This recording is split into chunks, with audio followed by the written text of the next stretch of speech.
নিতাইয়ের করুণা হবে, ব্রজে রাধা কৃষ্ণ পাবে, ধরো নিতাইয়ের চরণ দুখানি।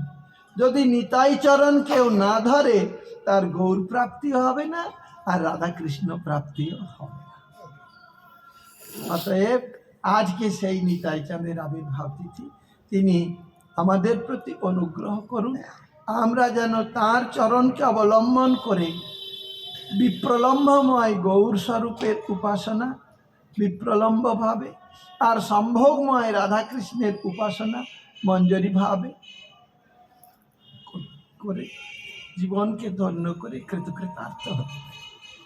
বাঞ্ছা কল্পতরুভ্যশ্চ কৃপা সিন্ধুভ্যেব চ পতিতানাং পাবনেভ্যো বৈষ্ণবেভ্যো নমঃ। ভক্তবৃন্দ, প্রসাদ আছে, আপনারা সবাই প্রসাদ পেয়ে যাবেন। প্রসাদ না পেয়ে কেউ যাবেন। আজকে নিত্যানন্দ, আমি নিজে নিত্যানন্দের অভিষেক করেছি, নিজে ভোগ লাগিয়েছি। সেই নিতাই চাঁদের প্রসাদ এখনো আছে। ভক্তরা দুপুরে যে কজন এসেছিলেন সৌভাগ্যবান, তারা পেল।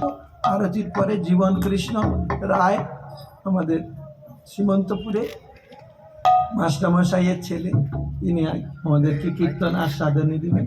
বাঞ্ছা কল্পতরুভ্যশ্চ কৃপা সিন্ধুভ্যেব চ পতিতানাং পাবনেভ্যো বৈষ্ণবেভ্যো নমঃ। শরীরটা অসুস্থ, খুব লেথার্জি খুব বেড়েছে, তবুও এই মহোৎসবে আমি সময় দিতে পারছি না, সকলের কাছে পৌঁছাতে পারছি না। মহোৎসব যেন সুষ্ঠুভাবে সম্পন্ন হয়, মহোৎসব যেন সুষ্ঠুভাবে সম্পন্ন হয়, হবে তো নিশ্চয়ই। সেই জন্য আপনারা